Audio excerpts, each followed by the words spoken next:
All right, so today we're going to break down the hearing yesterday on digital assets and getting some clarity in the space. A lot of this is going on right now in Capitol Hill, and there is a ton of coverage coming out of this report. Now, you guys are going to love this one. It's got some very, very interesting statements and some super juicy details that I think a lot of people have missed. My name is Paul Barrow. Welcome back into Tech Path. Before we get started, I want to thank our sponsor.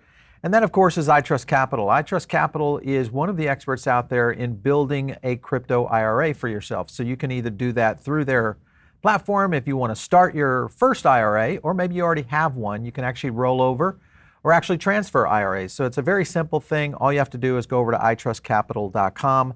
They have a couple of things over there. You can get into pretty much any crypto, but Bitcoin and Ethereum, obviously, that's what I do.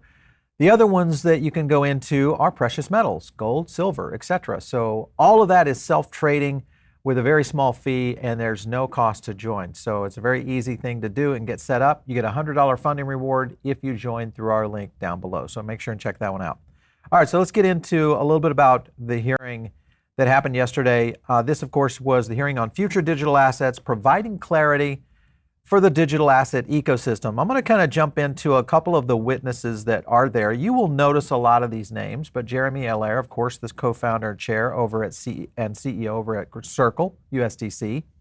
Coy Garrison, this one's a very interesting because he's the former counsel to Commissioner Hester Peirce, Crypto Mom. So this one's very interesting because he's a securities lawyer. So he understands what the SEC is up to. He also understands how to approach this from a legal standpoint, especially presenting in front of Congress. And then you've got Amin Gunsirer, who is the founder and CEO of Avalanche. We've had the Avalanche team on here. Thomas Sexton, who's the president and CEO of National Futures Association. And then the founder and co-CEO of Prometheum, Aaron Kaplan. Remember this name because what we're about to show you is some very interesting details on Prometheum and how this plays out. I'm going to get into a couple of things here. And we'll start with clip one on the intro on the stablecoin bill progress. Let's start here. So please share your input. This is a draft bill. There's plenty of time for us, members, to find common ground on how we legislate here. But be advised, I intend for this committee to mark up some form of this legislation when we return from the July 4th recess. I'm particularly worried that the Republican bill would allow crypto firms that are currently being sued for violating our securities laws to continue doing business through provisional registration. This provisional registration could reward bad actors with a get-out-of-jail-free card and allow them to continue harming consumers and investors. So I look forward to returning to the negotiating table to finish what we started last Congress. I do believe that Mr. McHenry and I had gotten a long way in dealing with stablecoins, and I'm sorry that it got interrupted somehow, but I'm looking forward to getting back and negotiating and see if we can move stablecoins forward. I look forward to those continued conversations. And this morning, for those of you who are not glued to C-SPAN here at the House, we had Secretary Yellen here for a very interesting morning. And she also suggested that she stood by that FSOC report calling for a comprehensive regulatory framework for digital assets. And she said, and I just would quote it for this hearing, "We'd like to see your regulatory framework over those markets and their gaps in regulations." I would point out specifically stable coins. And I do believe we need a comprehensive federal prudential framework and would be pleased to work with you and the Congress to develop such a framework. So you've looked at our draft. Do you think that we have a good bill, provisions on prohibiting commingling? I think it does, both under the SEC side and the CFTC side. And would it allow conflicts of interest to persist if we had the new framework in place? It would not. All right, so that's actually good news. Obviously, you saw Maxine Waters coming in and saying, hey, listen, we're going to try to come back after the July 4th holiday, continue the negotiations here for this bill to pass. So it looks very promising for stablecoins. I think that in itself, in the month of July, might be a big deal. And the fact that Janet Yellen also got into this in the sense of saying, okay, yeah, I agree, we're kind of at that state now. We think that this could be a good thing going forward. So just remember that. We've got the July 4th break, the holiday break for Congress, and then, of course, the return from that. Don't expect anything to happen in June. However, we're going to go to some other clips here because this gets into some very interesting waters around where this is going. Let's go to Jeremy Allaire, the USDC Circle CEO. Let's listen in. It's a profound moment for the dollar in the world today. Currency competition is real and is increasingly defined by technological competition. No nation understands this better than China, with its own state-controlled digital yuan, complete with embedded surveillance. Circle believes issuers should only hold reserves that are even safer than for banks, where fractional reserves put the safety of money used for payments at risk. The harsh lessons of 2022 teach us that we need stronger protections around the custody of digital assets. A common ground solution would be to require that any stablecoin intermediary be required to hold them with either a state or federally chartered qualified custodian. Delivering a stablecoin bill to President Biden's desk should be a national priority. All right, so that's Jeremy Allaire, and I think he's in a little bit of somewhat damage control. When you look at what's happening with just the market cap, obviously, of Tether right here on screen, you can kind of see this. Obviously, Tether has been on a pretty big growth, and I think he is getting into this whole idea of national security. And the reason, Tether, remember, is not a U.S. entity. And when you look at Tether climbing up to 82 billion, and then you look at over here at USDC coming off the line at its high, which was in July of 2022 at 55 billion, now dropping literally about half to 27 billion. That's a pretty significant fall off for USDC. And I think this is one of the things that also, if we are looking at a global positioning here for stablecoin, USDC being the American incumbent here, I think is a very important component to what Allaire is talking about in terms of why the government needs to get involved and approve stablecoin regulation. So a lot happening in the right direction there. Let's go to clip 3. This is Garrison on the SEC intro and why this guy is very important. Listen to what he had to say. First, the application of securities laws to digital assets is not always clear. Sweeping statements that nearly all digital assets are securities or are not securities ignore the complexity of the analysis and distract from finding a workable solution to the issues at hand. And if that is not enough, adding to the complexity, the SEC staff has taken the position that a digital asset that at one point in time may represent a security may over time no longer represent the security if the network becomes sufficiently decentralized. There is no clear guidance on how this happens. Congressional action is needed because the SEC has refused to create a workable regulatory framework. Digital asset trading platforms cannot register under existing rules because those rules are not designed with the realities of how digital assets trade or operate. The SEC has shown little interest in considering changes to existing rules. The Commission is instead relying on enforcement actions, some of which will take years of litigation and appeals to result in any binding judicial precedent. All right, so he's getting into it. Courts are not really the answer. This is going to require Congress to essentially get involved in lawmaking and do their job. That's the thing that really is going to play out because there is no precedence in place. And remember, this is a former SEC attorney who is a securities attorney that's dealt with the SEC directly in counsel to Hester Pierce, one of the commissioners of the SEC. So a big opportunity here, I think, for him to kind of step in. There's more clips coming in from Garrison as well. I want to jump over to clip 4. This is Avalanche or Avalabs jumping into this, and it's also got our favorite interesting fellow, and that's, of course, Mr. Sherman. Let's listen in. I'm the founder and CEO of Avalanche, a blockchain software company headquartered in Brooklyn with the mission to digitize the world's assets. There are 2 critical paths of failure for any regulatory framework.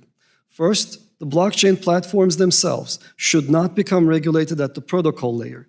This would be the equivalent of regulating internet services in internet routers, which would have doomed the vibrant internet we have today.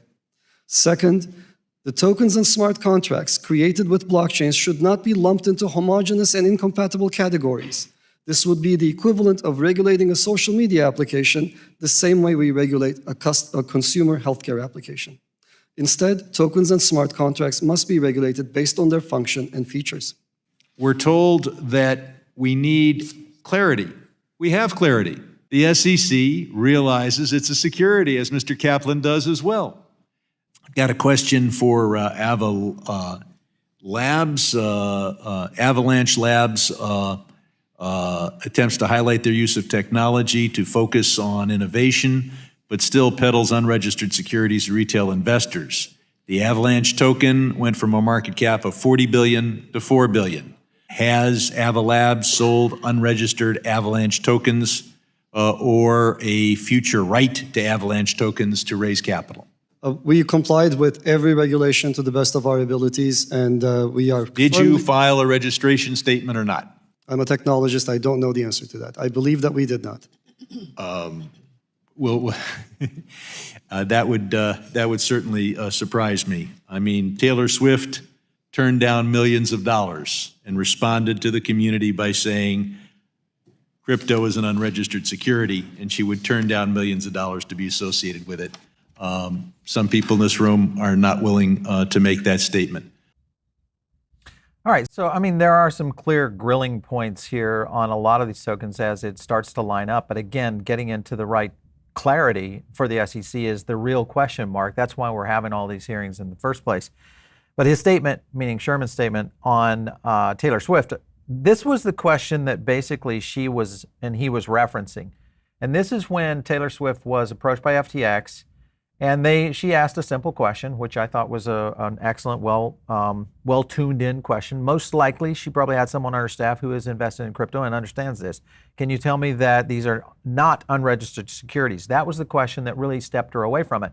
Remember, Taylor Swift is an attorney. Taylor Swift is just a brand person, just like anybody else. And you could also question that from anyone. Anyone could have done that. The difference is she took the nice step in going forward and asking that very same question. Would that have been a scenario to say, hey, I don't want it? Really, the question should have been is, were you co-mingling funds? That was the real question for FTX. So again, Sherman not really up to date on the facts of what's going on within crypto itself, doesn't really understand kind of the future of where digital assets are going, and he still is struggling with how all of this makes sense outside of what the SEC has been already doing through enforcement activities. So, you know, it's one of those things. Who cares what Swift says? She's not the SEC. It's one of those issues I think is just another Democrat talking point. All right, so this next clip is the Kaplan, the CEO Kaplan, who is part of Prometheum. He's the CEO of Prometheum, but he has a very interesting statement here, and a lot of this is guided. Now, this guy is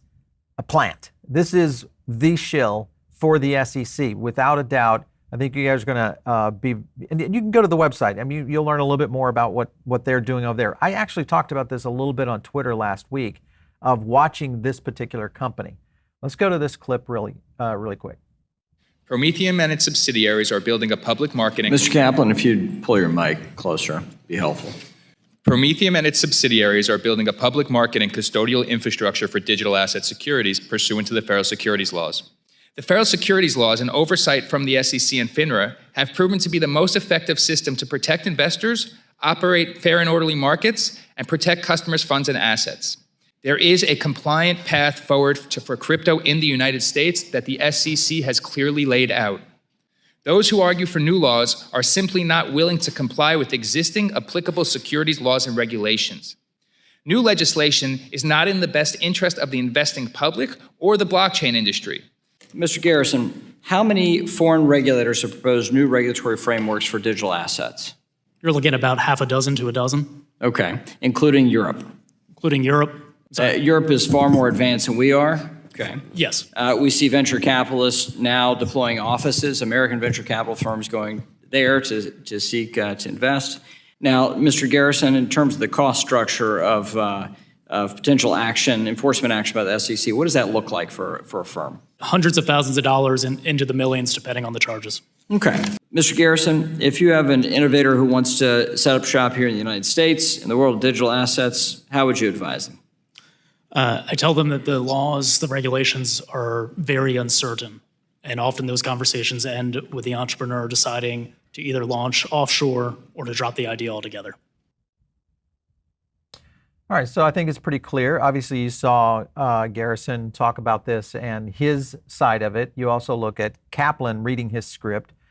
We go further into clips here that really kind of outline where this is potentially going around Prometheum, because Prometheum is really the one here that may be, they're the plant. And it's a very interesting position because there's a break in the hearing. The Republicans actually go out and do a little bit of research on this company and the individuals, and it starts to break things open here on this next clip. Let's go to that one. The former company is a spin-off of Wansheng Group, which has deep ties to the Chinese Communist Party. I can tell you from being on the Chinese Select Committee, that is a chilling statement when we have an American company that's in bed with the Chinese. Mr. Kaplan, what percentage of your company is owned by a Chinese entity? I think approximately 20%. 20% of it. How much influence do they have over your company? They have the same rights as other shareholders. Prometheum is an American-born, bred, and controlled company, and basically no foreign influence or control over Prometheum is had to any of its systems, its code, its servers, or its customers' data. Well, I'm glad you could read that, but that doesn't impress me because I sit on a committee, and I can tell you any company that is either owned by or are involved with the Chinese Communist Party and or government is influenced by them. Do you think that perhaps they're getting some information just by being around your business that could be helpful to them? I do not believe so, sir. Why did you take them on as a partner? Why can't you have an American partner instead of a Chinese partner? What's the benefit of having a Chinese partner in this business? As anyone who's started a startup knows, when you are young and small as an entity and a large established entity seeks to have a relationship with you, you look for the opportunity. If there had been an American opportunity, we probably would have taken it. Well, that's troubling because you see, this is exactly how the Chinese work their way into our various companies in this country. All right, so if you take a look at their website, there's the lineup of executives. There's Martin Kaplan, Aaron Kaplan, obviously there on Capitol Hill, and then Benjamin Kaplan. I think these might be brothers, I'm not sure. And then you've got a very slim team here of people that are essentially in the place. Now, what I will say, as a CEO of a company that holds a certain percentage of shares, and I look at companies when we do startups and all that, a 20% shareholder is significant on the cap table. Not only are they significant, when you do a banking transaction, anybody that has that kind of percentage actually has to go on to the banking documents because they have so much control of a company. So for that being stated by that, I'm just not sure that's necessarily the case. It's very interesting statements from Mr. Kaplan. Let's go further into our next clip. This is where Garrison starts to talk to him a little bit about this. It seems that Mr. Kaplan is making the argument that everything except Bitcoin is a security. I want you to amplify your testimony in reference to this, what I think is Mr. Kaplan's testimony. In your written testimony, you talk about how the application of existing security laws that Mr. Kaplan says are perfectly applicable in this new innovative marketplace, that the application of these existing security laws to digital assets is not always clear, and amplify your analysis of how Howey doesn't really cover everything in the current modern world. People purchase them for a number of different reasons, but one of the reasons is they want to use it on the platform itself, on the network itself. So at some point in time, when the network is fully decentralized and fully functioning, that digital asset does not bear the characteristics of a security, and the application of the securities laws would be so overly burdensome that it would render the use of the network moot. What do you make of Mr. Kaplan's argument that existing securities laws are all we need? I disagree with the position. Isn't it correct that there currently aren't any registered digital asset securities with real customer demand and liquidity? For example, can an ATS offer Solana or Cardano, which the SEC has recently alleged are unregistered securities, to retail non-accredited investors on its ATS today? No, they cannot. Take Dogecoin. Mr. Garrison, who exactly is the SEC expecting would come in and register Dogecoin? I do not know. And you know, even Mr. Gensler can't decide whether Ether, after all this time, is a security or is not. We just had him in April in the hearings. He couldn't answer the question. So if the existing framework and existing laws are fully adequate, why can't the chairman of the SEC answer that? All right, so a lot happening there on that clip. Clearly, Kaplan appears to have an agenda. Obviously, I think that's the situation that's playing out right now. And so much so that the writing, to the talking points are all already queued up. They knew that they were going to get grilled on the Chinese control situation. They knew that they were going to kind of be facing a securities question mark from what the SEC, because they're basically pinning in that the SEC already has all the tools it needs to be able to enforce this on laws on the book versus what Garrison is talking about, which is the exact opposite.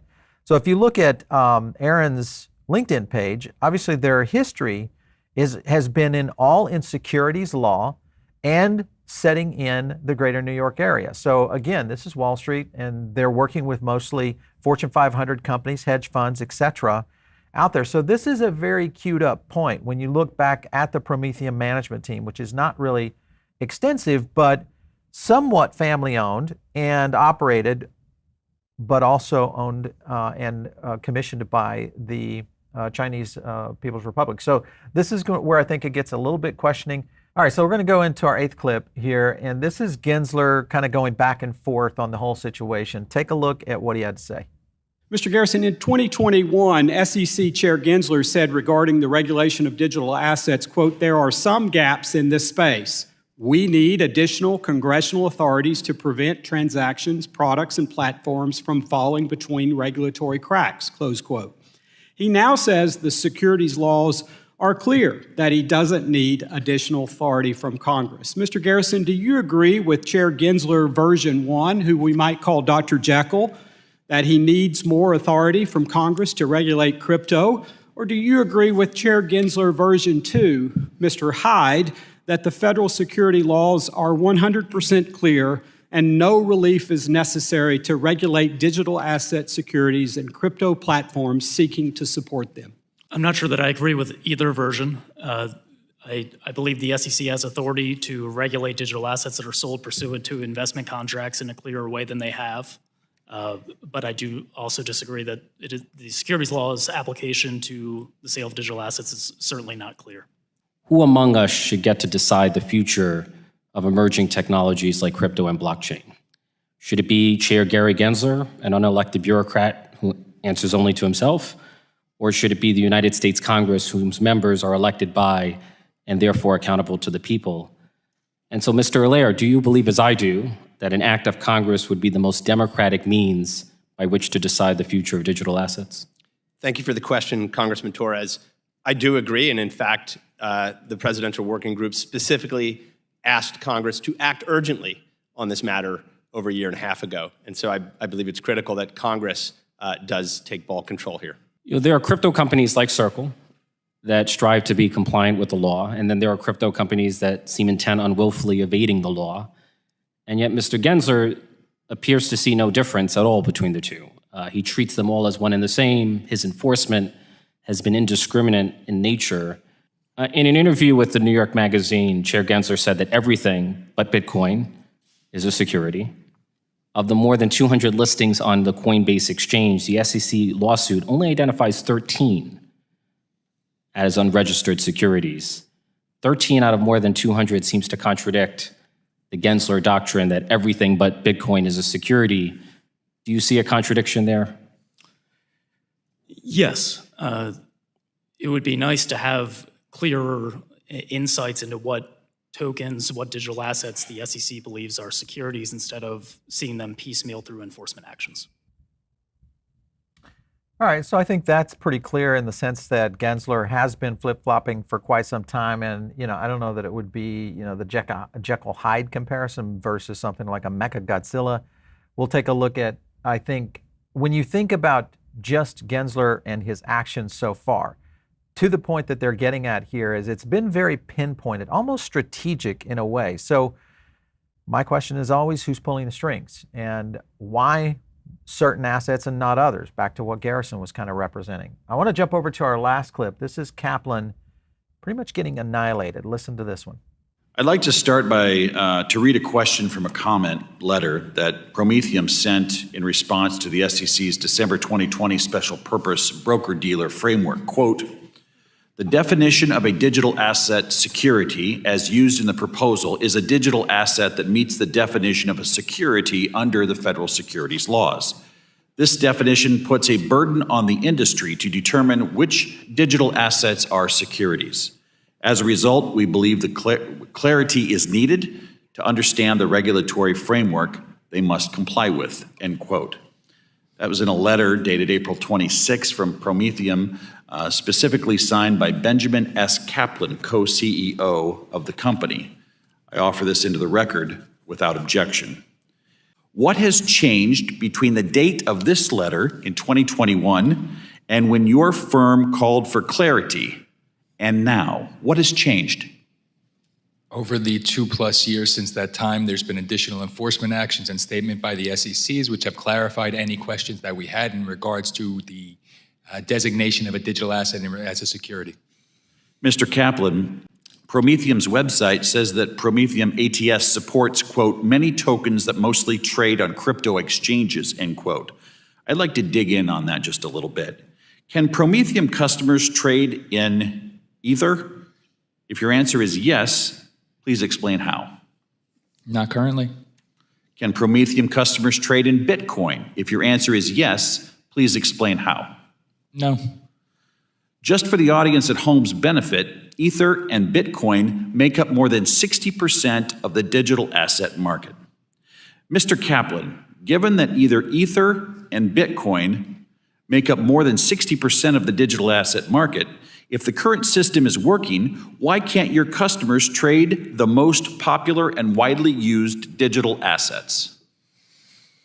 Regulation and new ATSs and custodians should take a crawl, walk, run approach, and essentially they will proceed to add additional assets and abilities as time goes on. I'd like to point out when the... I'm going to reclaim my time. If anything, the fact that Prometheum's customers cannot trade some of the most popular digital assets is an illustration of the broader problem, Mr. Kaplan. I yield back. What assets do you plan to offer? Digital asset securities. All right, so there you go. I mean, this guy's so smug in the sense of how he presents himself, but also just kind of the lineup of his answers are very straight, abrupt, and not in a good way. And it's I look at it, and I'm looking at their website. For institutions, the new standard for digital asset securities. So either a new standard is trying to be in cahoots to essentially develop, or this isn't really a company at all. In fact, it could be, or is it? You know, is this some kind of anti-crypto company that's been constructed under the crypto army, you know, so to speak? I don't know. It just doesn't seem. It has no assets to trade, but yet it has a broker-dealer license, and it already believes that we're going to move into these digital asset securities, of which don't exist today, nor is there a regulatory framework in which that could exist. So all of this just smells. This is a big one, and I think the Republicans sniffed it out fairly well in the sense of where this position is kind of in place right now. We are in for a very interesting summer, and the point of not only regulation, but also the companies that seem to be coming out of the woodwork and really exposing not only where the left and the right stand, but also where maybe big institutions, finance, CBDC, maybe the future of traditional finance as a whole versus what we are seeing develop over here on the other side, which is the evolution of the next generation of financial assets being digital assets. And that's going to be a global thing that plays out across the country, you know, and really around the world. I was looking at this last tweet here. This was just one of the general tweets of people watching this, and it's kind of pretty much hits it about Prometheum CEO. Sole credential is heading a special purpose broker-dealer for digital securities. Seems to have a lot of opinions on unrelated topics like banking principles, stablecoins, or at least his pre-written notes, curiously responsive to every dim question. So it wasn't just us kind of looking at this, breaking this down and saying, all right, something's up here. These guys have a cheat sheet and they have very clear responses. This was a planned assault on it. This is one of those companies we need to keep a very close eye on right now, being Prometheum. All right, so we're going to do a lot of rundowns for you guys. We're going to have Meta Law on. We've got maybe some additional expertise talking about the XRP case later in the week. We'll see. But we've got a lot of coverage coming at you guys in the next few days. So make sure and smash the like button if you like these kind of breakdowns. And of course, if you're not part of the Diamond Circle, make sure and get in now. It's one of the best places where you can get additional content our private webcast. We do all sorts of things around additional podcasts. We also do additional content over there where I do a technical analysis. We break down some of our sentiment data. All that's available over in the Diamond Circle on our Substack. So make sure and just click the link down below. You'll be able to get involved in that. And of course, if you're not following me out there on Twitter, make sure and do so. It's just @Paul Barron. We'll catch you next time right here on TechPath.